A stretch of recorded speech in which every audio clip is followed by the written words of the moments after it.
Welcome. Thank you all for joining us.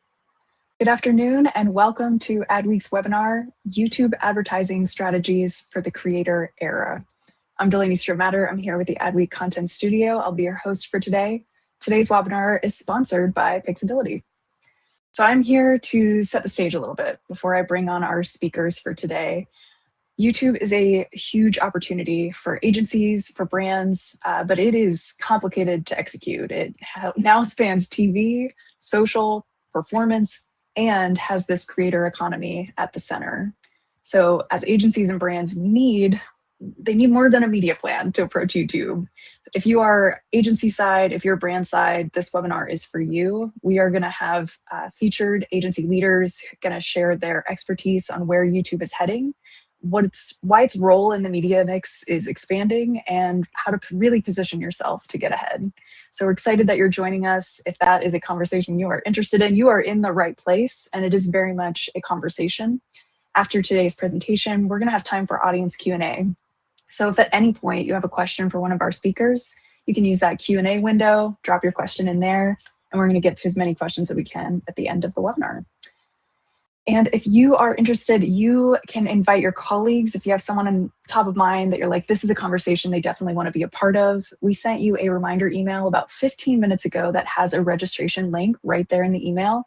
You can send that their way. There's plenty of time. They can join us live, but anyone registered for this webinar is also going to receive an on-demand version later this afternoon as well. And if you'd like a version of the slides, they're really jam-packed with some great information. You don't have to wait for those. You can go ahead and download those in the resources window right now. You can read ahead, get a sneak peek of what's to come. And I have one more thing before I bring on our speakers for today. You might notice if you're an Adweek webinar regular, we've switched up our interface. It looks a little bit different than it previously did a few months ago, and we are still looking for your feedback on the new layout, how it looks, engaging with the speakers, asking questions. At the end of today's webinar, a survey is going to automatically pop up. It takes less than a minute to complete. We would really appreciate your feedback on the new layout. And as always, if you enjoyed today's webinar, you can find our full calendar of events at adweek.com/webinars. All right, that's enough hearing just from me. I am very excited to bring on today's speakers.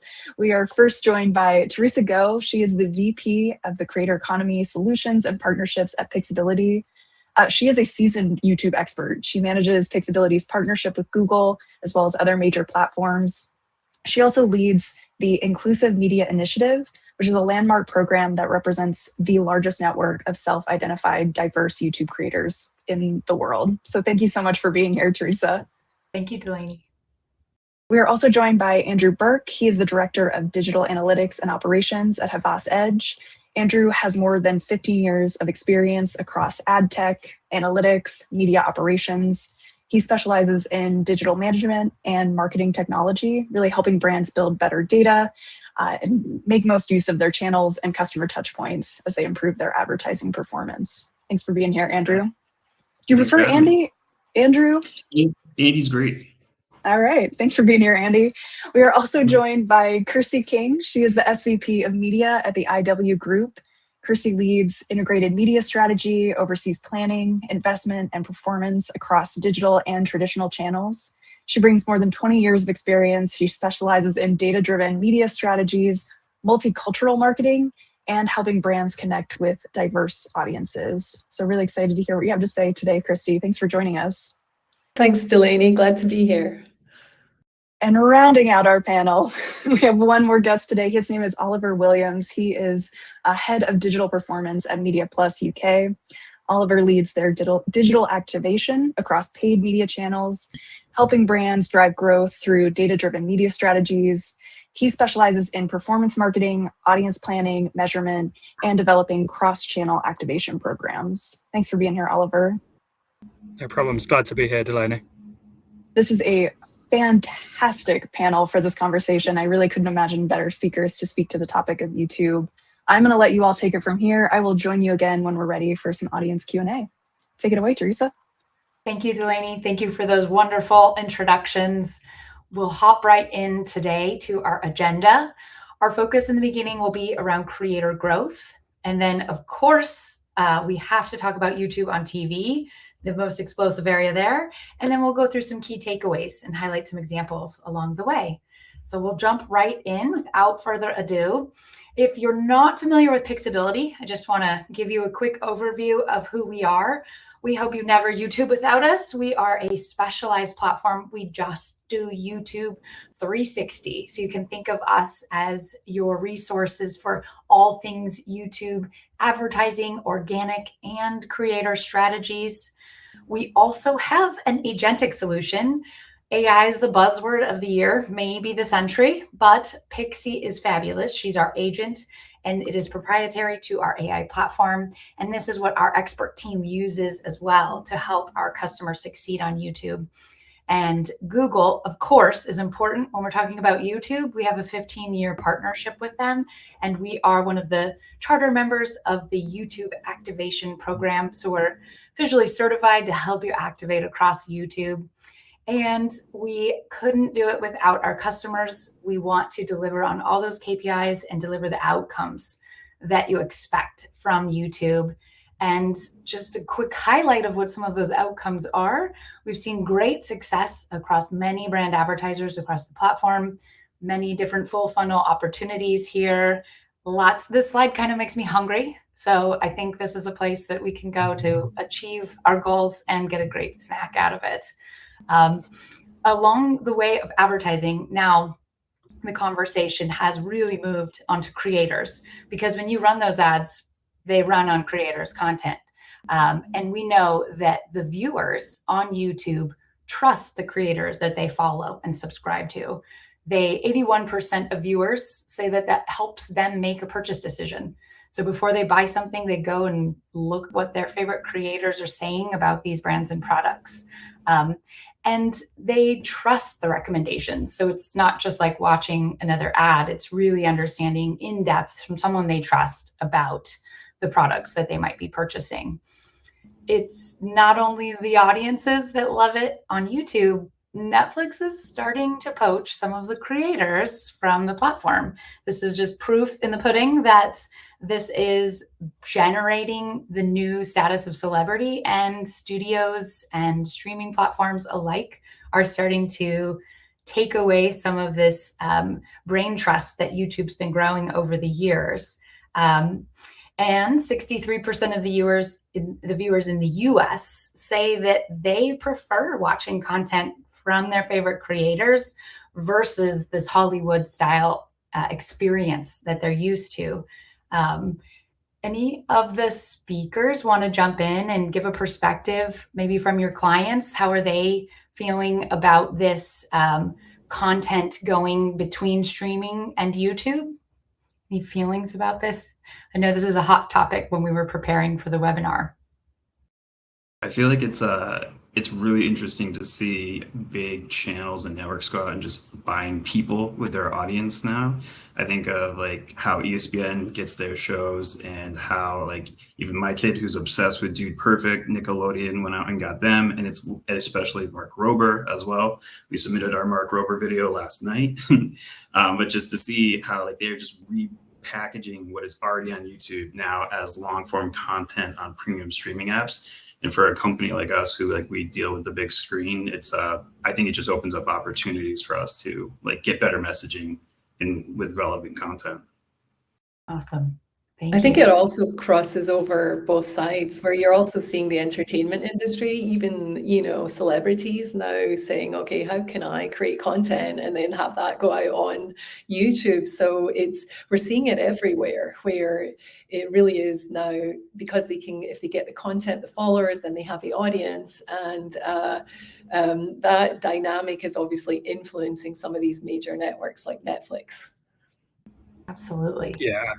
And I just add to that, I think YouTube creates a really interesting proposition for advertisers, and it really allows them to get the fit of creators right.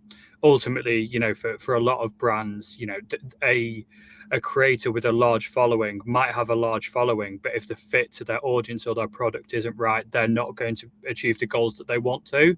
And I think just through the wealth of content and creators that YouTube has spawned, so to speak, over the years, it really gives a lot of opportunity to advertisers, and something that's, you know, clearly in play across both the US and in the UK too. Because it makes you feel older when you don't know who a person on YouTube is, and like, you don't know this guy. Like, who's this beast guy? Yeah, we've been watching Mark Rober all week. Camp was canceled, and I was struggling to entertain my 5-year-old, and now we've purchased a subscription to Crunch Labs, and Mark Rober is the top of my feed on the television.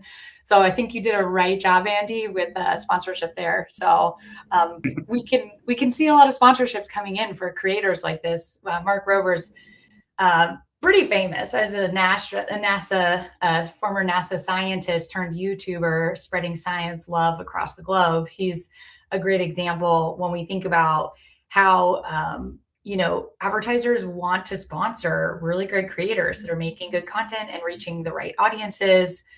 And to your point, Ollie, like, I just bought something from a creator off the TV this week. So it's really an opportunity for brands to connect direct with the right audience at the right moment, and the revenue's there to show it's working. Absolutely. One thing that I thought was really powerful, I love this slide. When we talk about YouTube, we talk about sponsorships, we talk about partnerships, we talk about boosting. But really, when you run paid media on YouTube, you're running across all these relevant creators every single time you step foot into that auction. And this is just some stats from Pixability, but 82% of the media that we run ends up on these creators, these high profile, beautiful content, premium creators across the platform. And then that other percentage is smaller, right? That might be the licensed publisher content that ends up back on the platform, or even brands creating their own. You can think of like a Red Bull who's, you know, creating their own things as a publisher, but also a brand. So the platform is really full of creators, no matter where you are executing. I want to talk a little bit about the data that we see too when we're doing these partnerships with creators, or we're choosing where we want to run, even at auction. You have the opportunity to really choose the exact right creator to run your media on. And some of the data that Pixability loves to check out about a creator before we dive in there is make sure they're relevant. Is that the right audience for your brand, where you're running your media right now? We also want to understand the detail about the actual creator. Was their past performance great? How did it work out? What contextual relevance is there? Is it going to align with a specific creative? Have they done other sponsorships with your competitors' brands? It's important to understand kind of all these multifaceted areas where YouTube touches your audience and your creators here. And there's just a small sliver of that is publicly available. So it's great to really dive in and understand where your media is going to end up. I want to look at a case study here with Covered California. Kirsty, do you want to speak a little bit about this client experience here? Yeah, you know, so you know, to back up a little on IW Group, we're a multicultural agency with a focus on AAPI audiences. And so when we think about how we build our media plans, we have to really think about how do we connect authentically in language with the audiences that we're trying to reach. And in the case of Covered California, that is the state's marketplace for insurance plans. And Covered California's mission is to provide access or information on where they can find affordable healthcare that is tailored to their family's needs. And we want to do this in a way that we're reaching all Californians. So how do we do this within the Asian community when you're looking at potentially up to 7 languages at a time? And this is the challenge that we face here is like, well, we look at media consumption patterns. We look at where they're spending their time. We're looking at where they're finding authentic content that is relatable to their community. And we find that obviously on YouTube. So it became kind of a cornerstone for what we were doing, to be able to have our message delivered in a way that it was authentic and didn't come across as overly branded, but more something that they could relate to, those real stories from peers in the community that they could relate to in their language as well. So that's kind of like how we've approached it with that. And then being able to take that influencer content and boost it within the community in additional in-language content. So it gets very granular and layered in how we approach it. And again, it's the attention to detail on that. We're not just doing this mass campaign that's reaching out to a broad general market audience. We have to be very specific about who we're reaching and making sure that it's reaching them in language. And then we look at that content and other influencers that have similar content and layer that in. So again, it starts to get legs and we build from there. But yeah, it's complex, but this is one of the strongest platforms with an Asian audience. So for us, it was a no-brainer to make sure that this was a part of our media strategy. Awesome. Great. And I just wanted to point out too, YouTube has a lot of tools to do this, but often for in-language strategies, you're left with the browser language as just the one lever when you're building these campaigns. But when you're working with Pix, we can really help you develop that deeper level, like you're mentioning, within the 7 languages and really finding those right creators. So we love to partner with you on this. And I love that we have the option to even add layers in, like the Inclusive Media Initiative and creators that are, Asian and based here in California. So thank you for your partnership. Andy, you want to speak a little bit about this engagement here? Yeah, of course. So Havas Edge traditionally built in direct response, big screen environment. But one of our biggest budding areas and growing areas is our health media hub, where we are working with rare disease, pharmaceutical companies, and trying to meet sometimes such a small group of people. And we have to meet them in a really relevant area at the right time. So right place, right time. And it's so much more challenging and so much more invigorating when you get it right. But we do take some of like the Edge DR perspective with how we want to do health media. We want to make sure that we aren't wasting impressions. We don't want to scattershot. We have a very targeted budget. Some of these campaigns are literally saving lives. If you don't reach them soon enough and get them treatment, they could have like a much, much worse prognosis. And so a lot of times we are always working on measurement frameworks, just like everybody else. And we need to support, like, how can we push people into the top of the funnel, make them aware and educate them on a topic. And so when people trust, like anybody can curate their own news now. And when they are following somebody they trust and you have a relevant messaging in a trusted environment and you're hitting the right people, that is the biggest impact in showing that we have started the top of the funnel in the best way possible. And we are showing that we are have a causal impact down the line and getting more qualified people to the site, less bounce rate, and more engagement with high value actions in the media and on the site itself to make sure that we are getting some real complex topics through to the right audience. Honestly, I use YouTube just to prep myself for my reporting presentations. All right, which drug is this? What disease state are we in? And I always have some kind of podcast going on YouTube to make sure that I actually know what we're starting to make a measurement framework for. But it's been really great, and it's really starting to pick up steam, especially with how we measure it and attribute halo effect from YouTube and the big screen executions. Awesome. Thank you.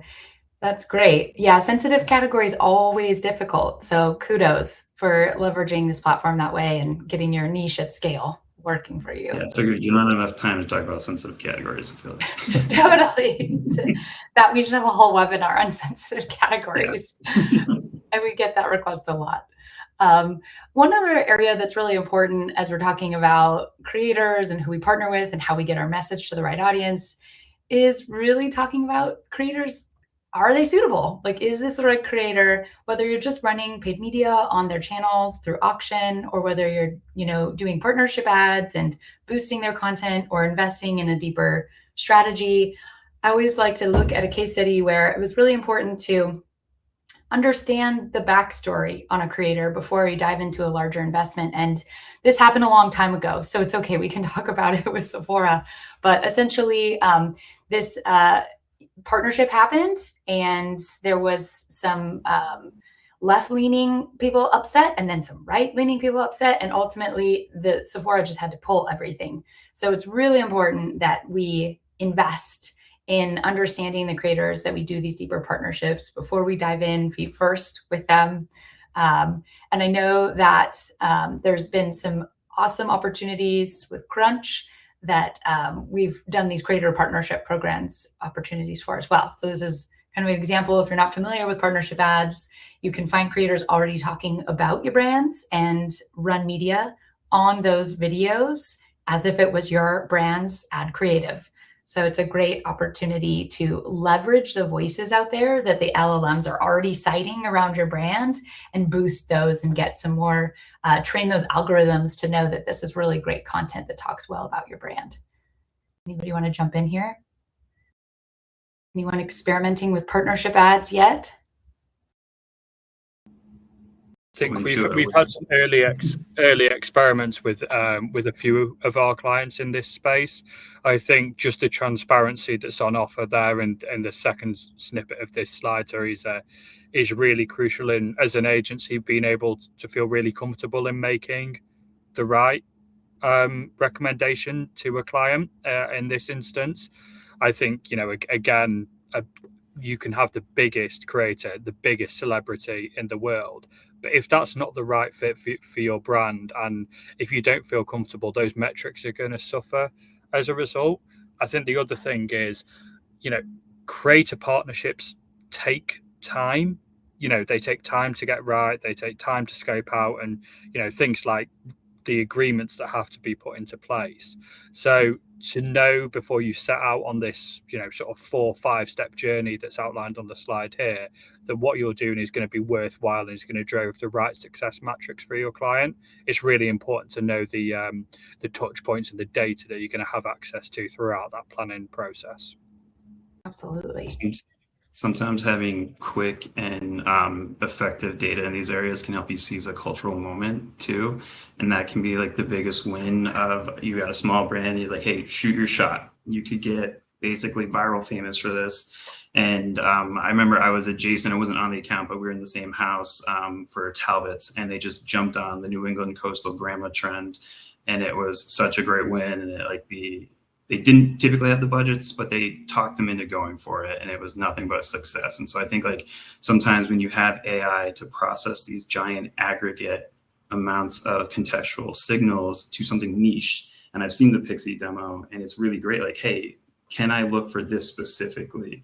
And it's really powerful to think about working with a scalpel instead of a hammer. Yeah, great. Thanks for the Pixie drop. Yeah, Pixie's our agent that helps us identify all this content. So it's been great to have AI. I can say when we started doing this a long time ago, it wasn't quite there, but now it is. So we have arrived. I would like to talk about YouTube on TVs. This is such a big area of explosion. Like, yes, everyone's hung over their mobile and engaged in it, but now YouTube is actually the first thing that people are doing when they turn on their TV. They're coming to YouTube to watch long form content, and they're engaging in it.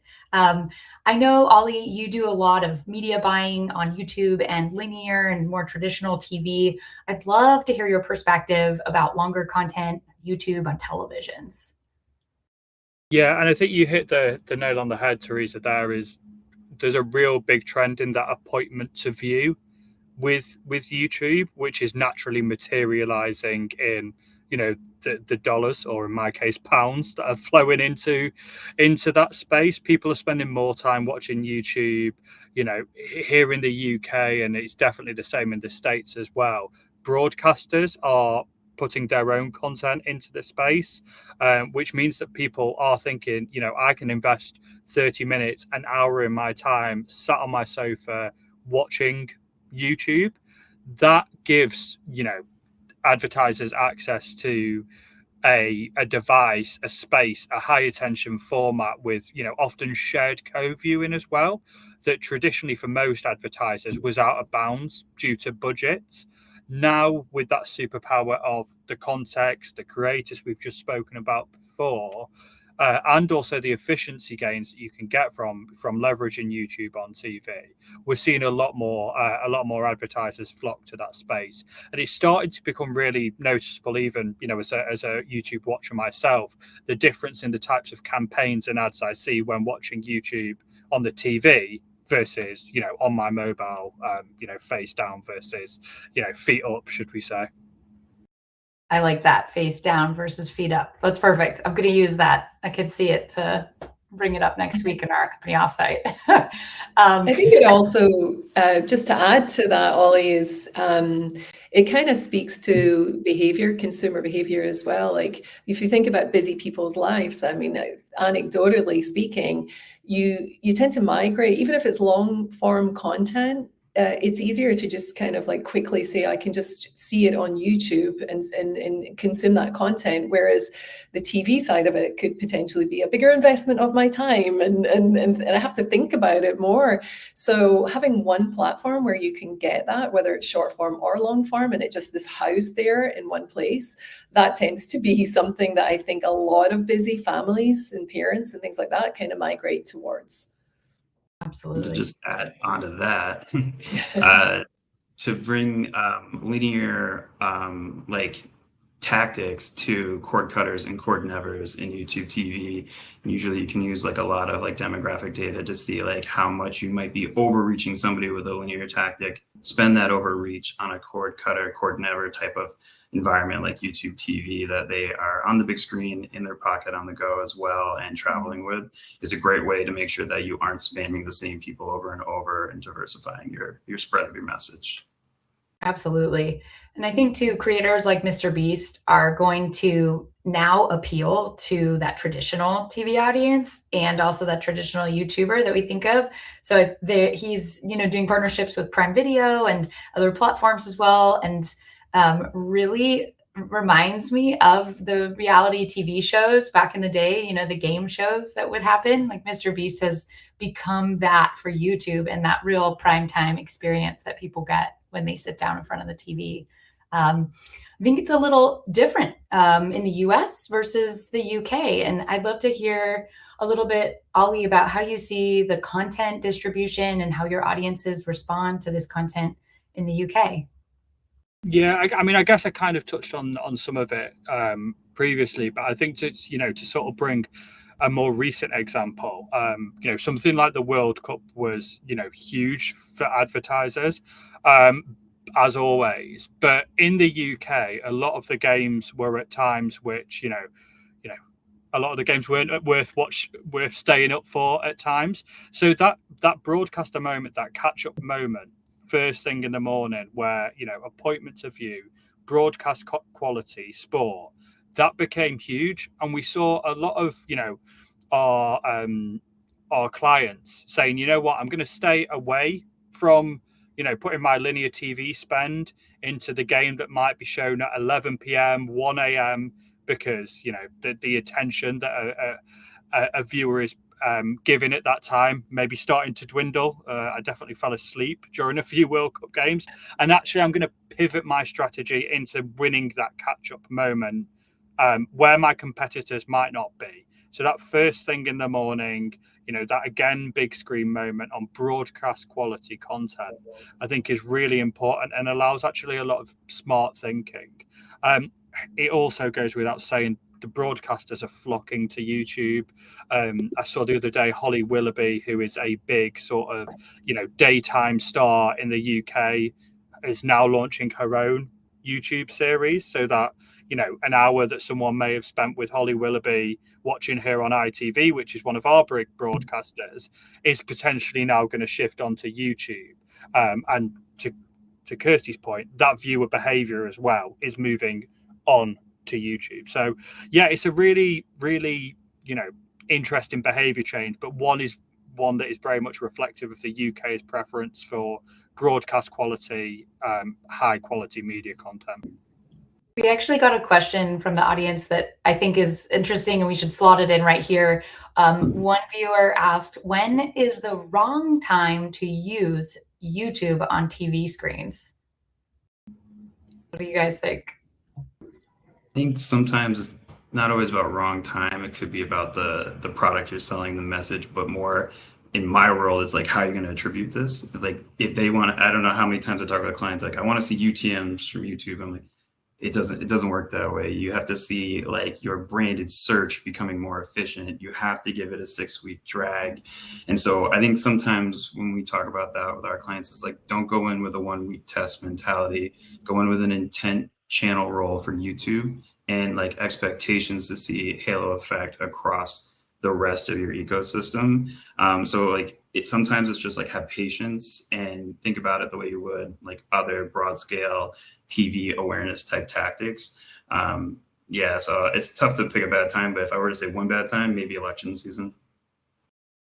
Yeah. Thank you. Awesome. Yeah, I think that it can also be specific to the ad that you're running and your audiences. So, you know, if you have some specific goals in mind, you know, as Andy mentioned, or if you have creative that's just really not maybe high quality, you know, Yeah. you want to keep it off then. For Yeah. YouTube, like try not to use like your meta video for YouTube, different Yep. specs, different placement for your CTAs or your phone numbers. Yeah, exactly. Excellent. Okay, moving right along here. Pixability runs an agency survey every year. We do a US and a UK version. This is our US version, and the agencies here favor 3 types of content when they run on TV with YouTube. So typically we're seeing high value creators as a top focus area. TV broadcast content, like that licensed content you mentioned, Ollie. We, you know, have a lot of that here in the US. Is very popular as well. I love the architectural digest content. I can't get enough of it. Now it's all over my feed. I keep watching other people's houses. It's fabulous. And then there's a bunch of smaller creators out there that are really niche and on target. And we're really seeing this sort of mix of content come alive on televisions across the board.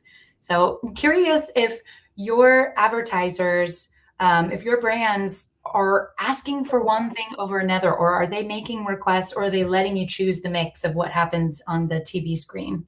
How is it for you guys? I can jump I in. mean, Sorry, I'll let you go. Oh, I was, yeah, I mean, I think every client's going to be different depending on what they're trying to accomplish. You know, obviously we've got healthcare clients or then CPG clients, and then we even have a destination marketing client, in which case this destination is looking to draw people who are typically like families with kids.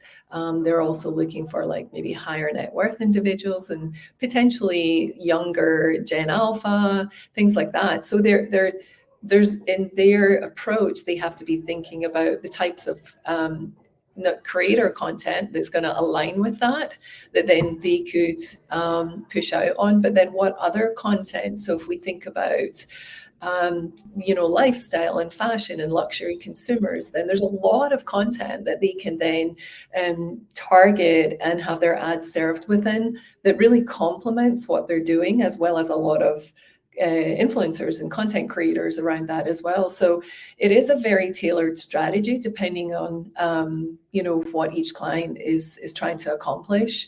And then depending on an integrated plan, what are your other channels doing? What are you doing on social? What are you doing on, you know, even your search and, you know, linear, if you're doing linear, things like that. So all of it has to come together and complement each other. And I think that through line has to work so that there's that consistent branding for the client as well. Great. From an analytics perspective, sometimes we're always thinking about like looking at performance looking forward and starting a bit with a wider net and a broader scale, trusting some of the Google algorithms, then using verification data to really refine and say like, all right, well, here's the ad waste. Let's separate that. we didn't know that this was going to perform. Like a great example is like we had a flooring company, and who knew how well pet content would do. And if you let the system kind of open up, and then if you get the transparency that Google doesn't have the time to give you from like all of these verification vendors and Pixability, you can then kind of index like what works best with your specific product, topic, and audience. Great. We have an example here. Ollie, do you want to speak to some of the case study here with DeLonghi? Yeah, definitely. So yeah, obviously from a Mediaplus perspective, a bit of work on behalf of DeLonghi that we're really proud of. DeLonghi obviously, enlisted Brad Pitt as their hero ambassador as part of the launch of their Revela model, but also a series of other, brand campaigns over the last couple of years. And I think what was really important for us when making sure we got Brad in the right spaces to do the right job was how we curated the right content on YouTube. Now, this slide speaks to a 6.5 times more efficient ratio of reaching viewers, CPM essentially, on YouTube versus TV. But the way we did that was not by letting Brad do all the hard work and putting Brad on YouTube. It was about putting him against the right content, because we could have somebody that's watching creators on YouTube, and then all of a sudden you're going to A-lister Brad Pitt. So for us, it was really crucial to be able to put him in the right places, and as a result get the right success metrics off the back of that, making sure it really drove intent. So we saw, obviously, in green there, a massive uplift in search term for Revela, which is the name of the model, and from a brand perspective, a 78% lift in brand terms. So that obviously spoke to the resonance that the creative had with the content, and one, I think, without the ability to pick the right content, curate the right content, we maybe would have not been looking at these results. But speaks to YouTube's ability to do the TV job and the TV plus YouTube job. Awesome. You set it up really nicely for the next slide here too. And you can insert any publisher brand here. But when we think about how this audience experience has evolved on the TV screens, 10 years ago, people would just watch their pay TV, get it on linear. And then 8 years ago, we started to record it. And then we started to slowly watch it on you have ITVX and the UK, and we've got the same example here. I think of for SNL. This is my exact trajectory for Saturday Night Live here in the US. And now I tune in and watch just my favorite clips and my favorite skits that they do after it's aired. So I don't have to sit through the things I don't love and go directly to my Celebrity Jeopardy or whatever it is that night. So really seeing this shift with publisher content being on YouTube, and really audiences knowing what they want to watch, finding their favorite things. And to your point, Ollie, having that ad at the right moment in that premium environment is key. I see this with our own household, but we also see this with other things on YouTube too, like sports. Ollie, you mentioned the World Cup.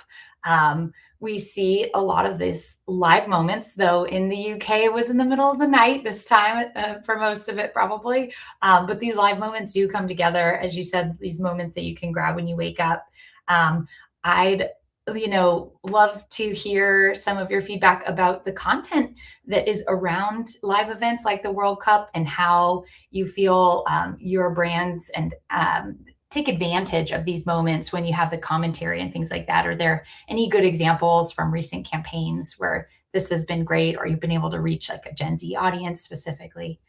I'll let anyone jump in if anyone wants to raise their hand.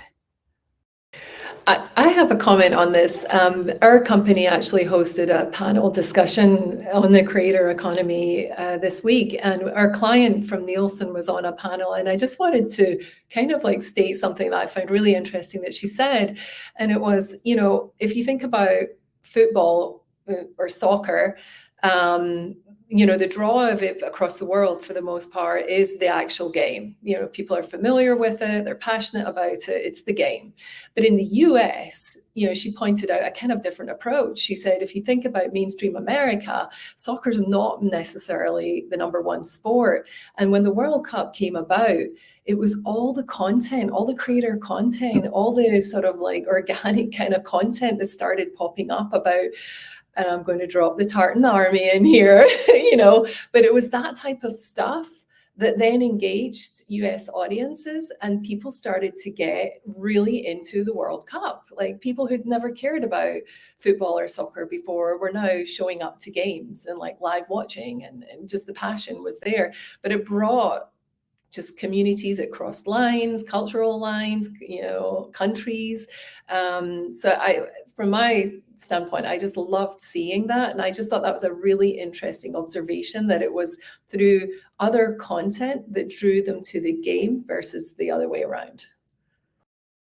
Yeah, I think to add on to that, I think the marketers are some of the smartest people I've ever known, right? And they will find all these different overlapping ways to hit a cultural moment, to hit the right audience, to seize on a fervor. And I think like if you're being presented with a premium CPM on a big platform, you're gonna go find other ways that you might be able to get the same content. We've even done things where we're looking like atmosphere TV, like in bars, like bar TVs, which is like next to the game, but it's like playing something else next to it, or proximity to like the actual fields and things like that in locations. So I think having more diverse options really helps us go out and argue for value propositions that really help out our clients. Awesome. You teed me up nicely for this sports creators. There's something that we saw with the World Cup too, is that all these creators are making all this content around the games. They have commentary and feedback and reactions, and so much is out there flooding the platform that's exciting. And it's not even like just the biggest creators. Like I'm sure you guys saw iShowSpeed's live stream, but there's like other really great moments that are happening everywhere. So there is an opportunity for advertisers that can't afford to like sponsor that banner in the game. You know, they can actually engage in different ways. Also, shameless plug, if you haven't checked out our sports study, it just dropped this morning. So download the study and check it out. You can get more information like this. But this is something that we're really seeing a lot of advertisers that, you know, maybe don't have those giant budgets to do the biggest moment capturing. Well, they can capture all those same moments with the smaller creators down the funnel here too. There is a little spotlight too, where we can kind of show you some more data from the report that we just launched, but this will give you like an idea of how we evaluate creators and look at their channels and make sure that they're right for this moment and this audience that we're bringing to the platform. It's a lot of data on this slide, but definitely worth diving into if you're thinking about doing a sponsorship or you're making a package and highlighting a lot of these moments. It'll allow you to also show kind of similar channels too. Excellent. Well, they're starting to make chats at me, so I think we have to move on. I want to make sure we have a moment to kind of cover the takeaways of everything that we spoke about today. And I'd love to just kind of walk through these real quick, but creators are the new Hollywood. This is the center of almost every YouTube campaign. We want to make sure that you also consider leveraging the deep data to find the right creators that you want to run on when you're running an auction within YouTube. And YouTube might not be TV, but it's definitely a key piece of where people are watching TV and where audiences and viewers are going and spending a lot of time. I want to thank you all so much for joining this panel. It's been great getting to know you all and speaking about this topic with you and learning about your brands. And I want to hand it over to Delaney to be in control of our Q&A part. Thank you, Delaney. Thank you all. This was fantastic, and certainly didn't mean to rush the conversation, but I do want to make sure we have time to answer a few audience questions. And just let the audience know that if you're hovering over your keyboard, you have a question, but you haven't asked it yet, we're able to hand these questions off to the Pixability team as well. So if we don't have an opportunity to answer your question live, or if it's really specific and not applicable to the entire audience, but they are able to follow up with you afterwards as well. So ask your questions. It is not too late. Please, please, please submit those questions in the Q&A window. Another reminder that this webinar has been recorded and you are going to receive a link directly into your inbox later this afternoon. And if you want a copy of today's slides, really great metrics that Theresa shared, a sports report, find all of that information in the resources section. You can download those there. All right, let's ask a few questions. The first one I want to hand off to Andy first, because it reminded me a little bit of the Talbot's example that you had shared. How do you convince a brand marketer to invest more heavily in YouTube if they still feel there isn't premium content on the platform? And for Talbot's, it sounds like that was outside of their usual realm. How do you have that conversation with brand marketers? Yeah, I also want to give a shout out to Sabrina, who was on the AdOps team and helped to lead that. AdOps doesn't usually get shout outs, so I want to give a shout out to her because it was a great idea. I think I like to come back with simple figures, and if you can kind of bring simple figures, it tends to make sense, and if it makes sense, it tends to make dollars. But there's 270 million adults in the US, and there's 240 million active YouTube accounts every day. So this is the biggest platform. If you think there's value in video anywhere, then you have to think about YouTube. Otherwise, you're missing out. Love that. And I would love to hear from the rest of you as well. I singled Andy out to start, but Ollie, Christy, any thoughts on that as well? Convincing brand marketers that YouTube is worth putting into the mix. Yeah, I think. Go ahead, Ollie. I was just going to say Andy did a brilliant job of letting the numbers do the talking there, and that's exactly what I would always point to is the numbers, the reach, the viewability. YouTube is a mature platform whilst developing that's been around for a while, and there is plenty of evidence out there. Both in our case, leaning on the Pixability team, but industry evidence, MMM studies. You'll be hard placed to find a measurement study that doesn't value YouTube in a positive mindset for brand building. Yeah, I would just add to that, because we look at it through the lens of a multicultural and AAPI audiences, it tends to get very granular. It tends to get, okay, we're now reaching a smaller subsegment of the community, and how can we do that effectively? But it's because of the vast amount of content that's on YouTube that allows us to do that. So it becomes kind of like a must-have channel in many ways to be able to reach those audiences, just because the vast amount of content in language that is relatable for these people in the community. So it really works. It works well with that strategy. Love that.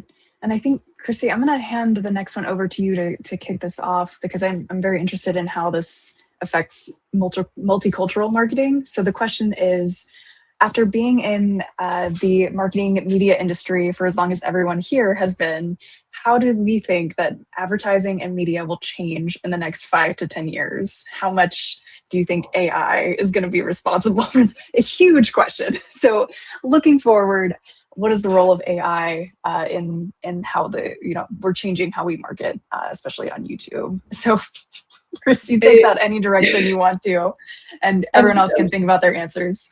I'm laughing about the segue there. I'm like, was there a segue? Because that was a big leap. But I think this is in the multicultural translations, that is something that you brought up today that I hadn't really even considered before. So there, in my mind, there was a bridge. Maybe didn't make that bridge super clear, but you can come with me on that bridge. Totally. Well, I mean, I think it's all. I think just this is not AI specifically, and we can get into that, but I think it's really when we look at things, I think marketers are really going to be leaning into authenticity as much as possible, where things like scale used to be the biggest thing, to reach as many people and get the lowest costs and the most efficiency in doing that. I think and especially because, you know, we tie in everything we do to our brand strategy, to our creative development and everything like that. We're looking at how do we do that to deliver quality and reach more of a niche audience via that, and look for those outcomes where we can drive stronger engagement with that smaller audience that we're trying to reach. We find that's a lot more successful for our clients, and we see that they're leaning into that a little bit more versus just kind of having that sort of broad reach. So I think that's going to continue to happen in media over the next 3 to 5 years. I think we're going to see more authentic engagement with the community. Marketers and brands are going to earn that trust from their audiences. They're going to need to do that in a much bigger way because of the access to AI and things like that. So that's really just from kind of how we would approach it. I think AI is going to make everything we do change, and how we approach it. And I know we're all looking at, chat and different ways that we're doing search now, and how that's integrating into media strategies versus, that's going to keep evolving as well. So, and that gets into GEO and what companies and brands are doing to manage that side of their business, because that's going to become top priority, I think, certainly in the next year, if you're not doing it already. So those are just some of the things that come to mind. I'll pass it over to another panelist. I think, yeah, to add on to what Kirsty's saying, I think like authenticity can go so many ways, and there's just like an influx in content development that may not be authentic or might be like exaggerated, and it can be okay. There can be a right suitable place for that. Like if you, like, I think literally this morning I saw a video that kind of made me crack up. It was a Pawn Stars spoof where like Obi-Wan Kenobi and General Grievous are like selling lightsabers at a pawn shop. And it was like straight from the movie, and it's like funny and cool, but you also don't want to be in the new clickbait, which is, like Taylor Swift got divorced, and like, no, that's just an AI video trying to get you to waste your time there. So I think having verification and validation in it, and not just being caught up in like just the trend and what might be spiking or trying to trick an algorithm, is really that authentic performance layer that we need to get to, kind of like separating the noise from the signal. Mm-hmm. Yeah, I think, Andy, you hit the nail on the head there with the point at the end around the noise.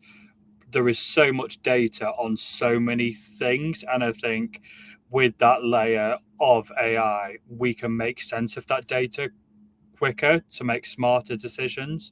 There's hundreds of thousands of hours of content being uploaded specifically onto YouTube every day, and how long does it take, or would it take, if you were to, without AI, start to categorize, manage, target against that inventory, when a percentage of it might be clickbait, a percentage of it might be creative content, some could be some of the content pillars that we saw earlier. So I guess the speed to decision, but the speed to implementation is going to be so crucial, and I think a lot of marketers can win with AI by leveraging the impact it has on reading and interpreting data.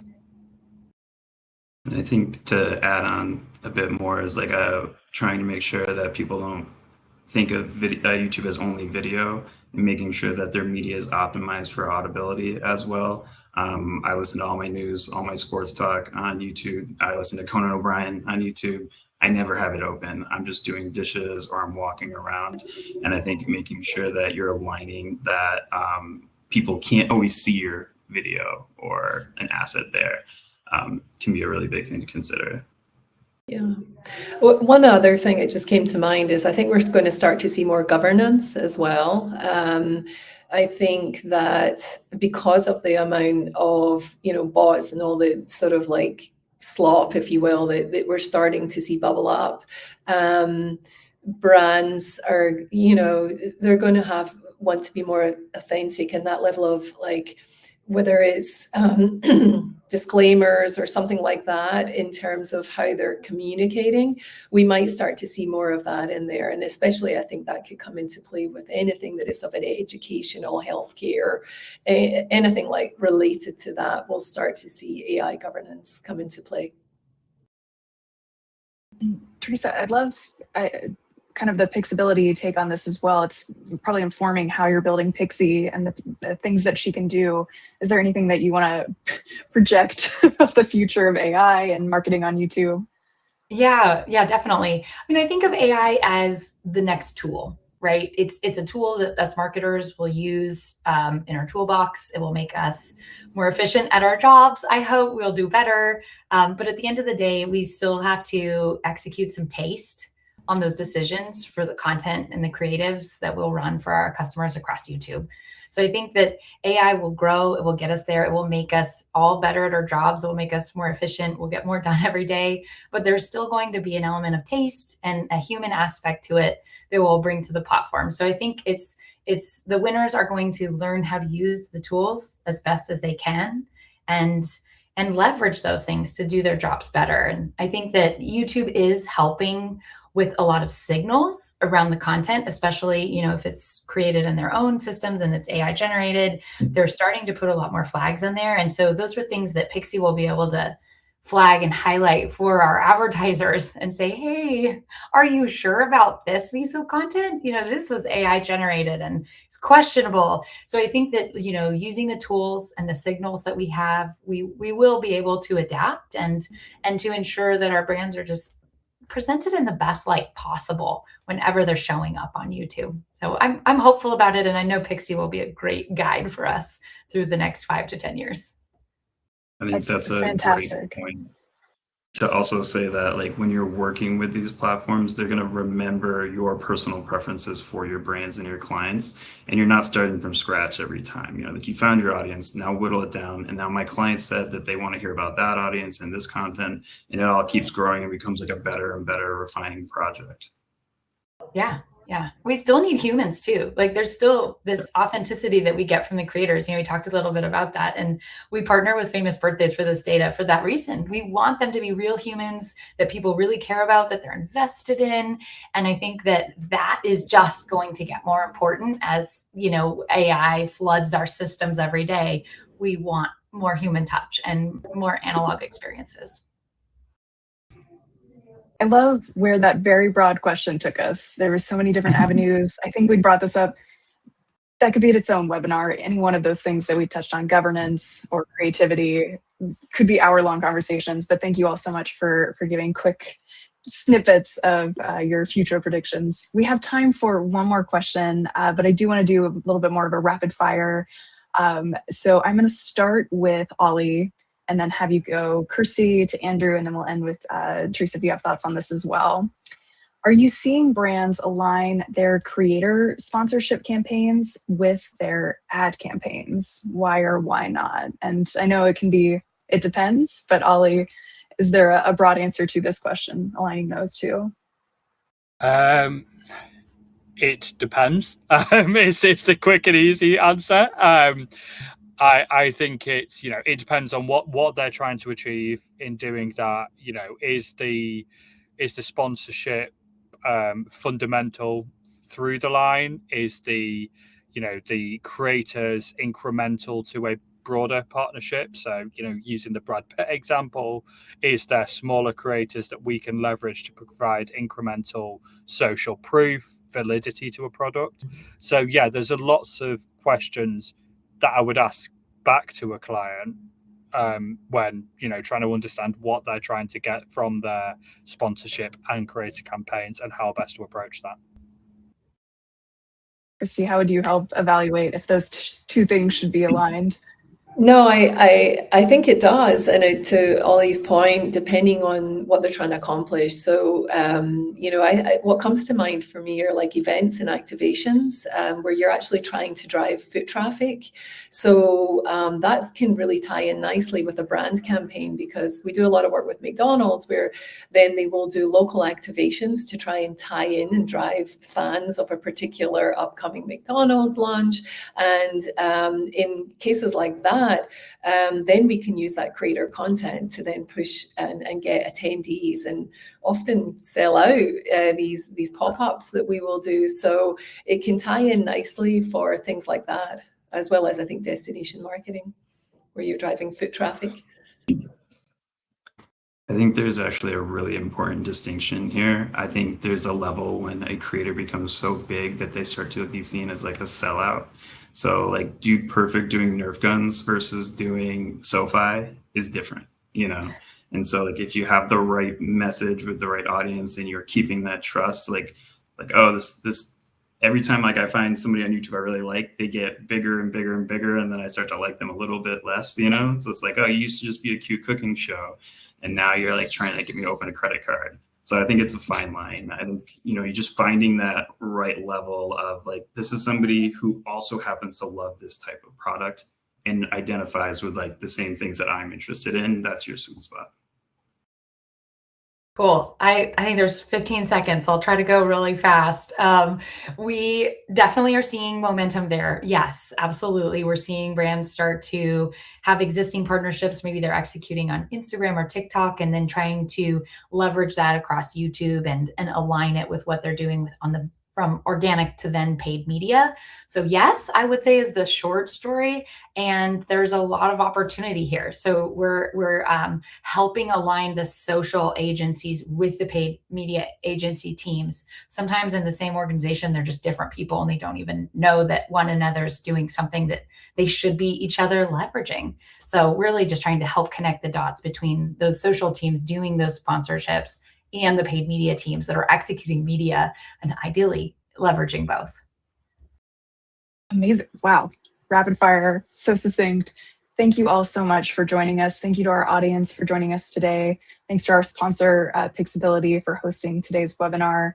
You can download the slides in those resources section. A recording is heading to your inbox later this afternoon.